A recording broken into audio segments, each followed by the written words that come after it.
Olá pessoal, que a graça e a paz do nosso Senhor Jesus Cristo esteja com cada um de vocês. Hoje nós estamos aqui para retomar nossos estudos sobre o Novo Testamento, conheça o Novo Testamento. E hoje nós vamos trabalhar o Evangelho de Lucas. Começamos com o nosso alvo, ou são alvos, o alvo da lição.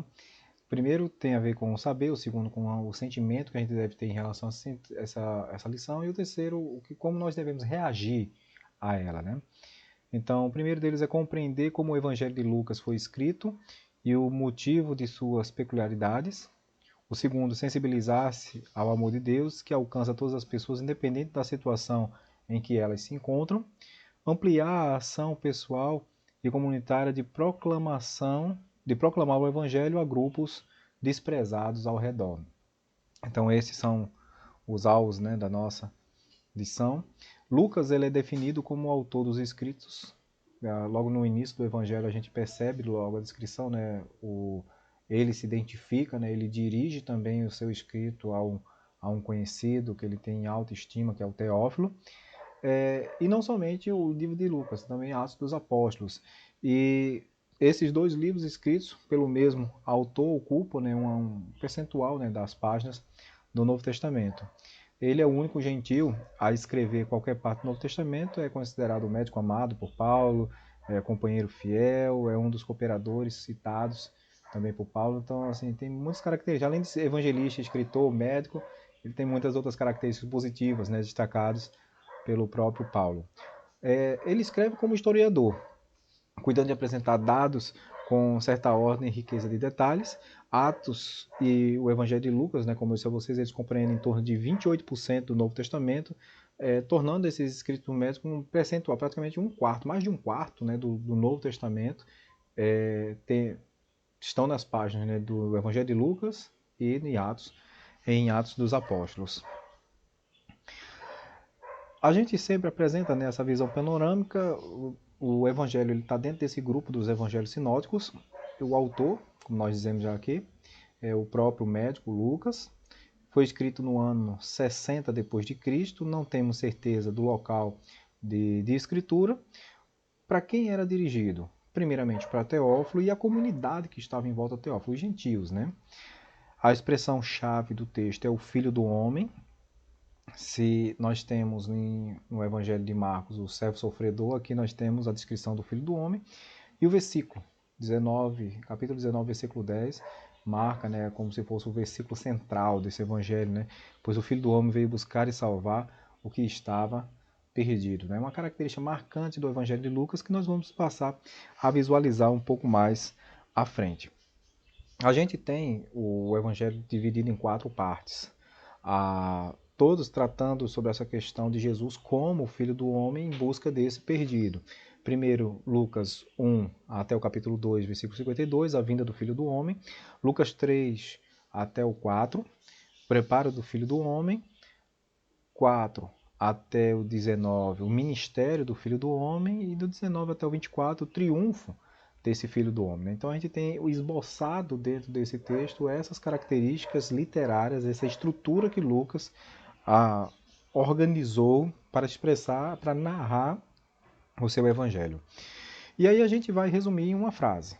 Lucas mostra Deus agindo na história por meio do Filho do Homem de maneira criteriosa, desde o anúncio do nascimento de Cristo até sua ascensão. Então, de maneira criteriosa, Lucas ele registra esses detalhes, É o único evangelho que vai narrar ali alguns detalhes sobre o nascimento, ou melhor, sobre a infância de Jesus,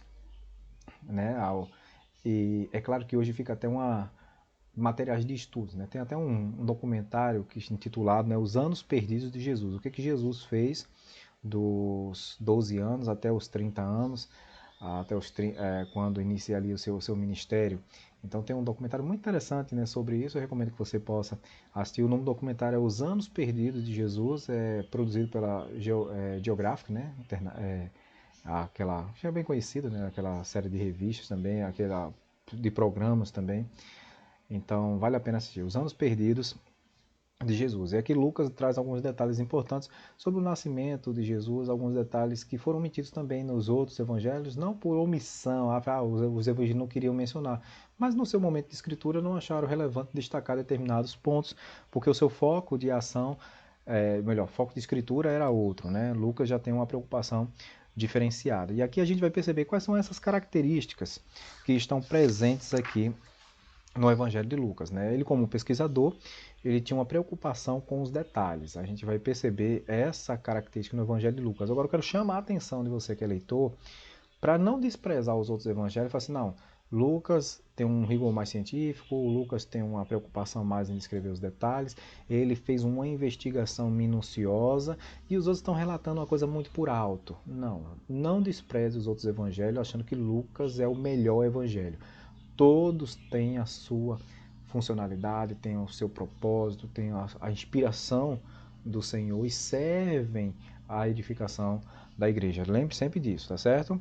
Ah, o, por conta, né, da habilidade de escritura, o Evangelho de Lucas acaba trazendo uma certa. Nos atrai mais. Por quê? Porque ele usa alguns recursos que outros evangelistas não utilizam. E a gente vai ver algumas coisas que são bem características desse evangelho. O primeiro delas fala sobre o nascimento de Jesus. Aqui nós temos no Evangelho de Lucas em torno de 541 versículos que são exclusivos de Lucas, que envolvem o nascimento de Jesus. Ah, fala sobre a questão de Maria, a questão da anunciação de Zacarias e também a Maria, né, os cânticos de Maria, de Zacarias, o nascimento de João Batista, a visita dos pastores quando Cristo nasceu, a circuncisão e a apresentação no templo, que é o fato da infância, que é exclusivo também do Evangelho de Lucas. Outro detalhe no Evangelho de Lucas é o destaque sobre a oração. Quantas vezes Jesus parou para orar? Em quantos momentos Jesus orou? Né? Claro, não foram as únicas vezes, mas veja como Lucas, em detrimento dos outros evangelistas, ele destaca com mais ênfase essa, essa prática cristã. Né? Então aqui a gente vai ver alguns detalhes. Né? Só que tem a oração em favor da sogra de Pedro, né? Em favor também de Pedro. Outro detalhe importante na vida ou melhor, no Evangelho de Lucas, ele fala sobre as mulheres, né? Na época de Jesus, as mulheres eram consideradas propriedade dos seus maridos ou de seus pais. Então elas não tinham tanto valor. E Jesus, em Lucas, né, a gente percebe Jesus, nas palavras de Jesus, exaltando, destacando a importância, resgatando um valor da mulher, né? Então a gente vê a pessoa de Maria, a viúva de Naim, uma mulher pecadora, a mulher com fluxo de sangue. Então, essas mulheres que só aparecem, né, eu destaquei apenas algumas aqui, elas têm uma importância no Evangelho de Lucas. Né? Do ponto de vista de milagre, o Evangelho ele traz 4 milagres que eles são registrados somente por Lucas. Tem outros milagres, sim, mas esses 4, por exemplo, da filha da viúva, a mulher do espírito de enfermidade, o homem hidrópico e os 10 leprosos, é exclusivo aqui no Evangelho de Lucas. Né? Então, tem outras narrativas também sobre milagres, sim, mas a gente percebe que há essa preferência por registrar esses milagres e destacar algumas coisas que os outros ainda não tinham destacados. E parábolas. Os ensinos de Jesus baseados nas parábolas. Tem aqui um grande repertório de parábolas destacadas por Jesus aqui no Evangelho de Lucas. A gente conhece muito bem aquela do filho pródigo, né, que vai descrever bem aquela questão do apelo ao pecador, algumas expressões que Lucas usa para falar sobre justamente a, que Deus recebe aquele que se arrepende de coração. Não são os sãos que precisam de médico, mas sim aqueles que são doentes. Né? Então a gente percebe esse destaque. E há também dentro do Evangelho de Lucas um interesse terapêutico. Né? Ele como médico, né, ele olha para essas. A gente vai ver aqui algumas expressões que são destacadas e percebe, né, esse uso terapêutico e medicinal nas suas expressões. Veja, por exemplo, aqui a, ele usa um provérbio, né, incluindo o trabalho do médico, Lucas 4:23. Ora, a sogra de Simão achava-se enferma, com febre muito alta, os sãos não precisam de médico.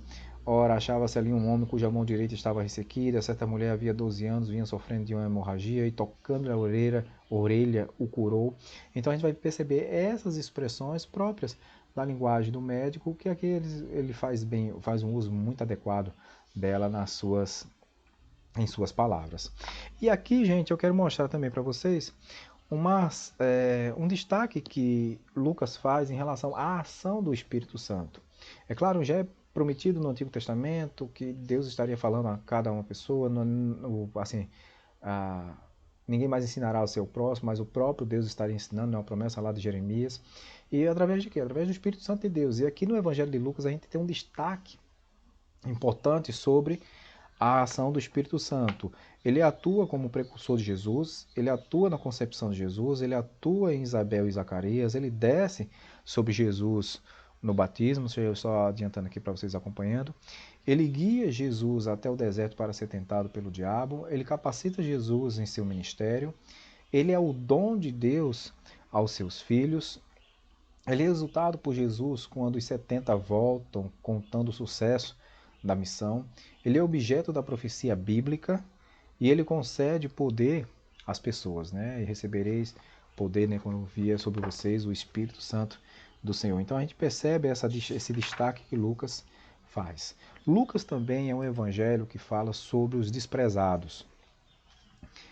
Que a gente percebe, né, perdão, né, pelo ran-ran, né, pelo espigal que vem acompanhando a gente depois do Covid, né, a gente fica melhor do Covid, entre aspas, né, porque fica um pigarrozinho seguindo a gente por um tempo, para a gente não ficar muito confiante.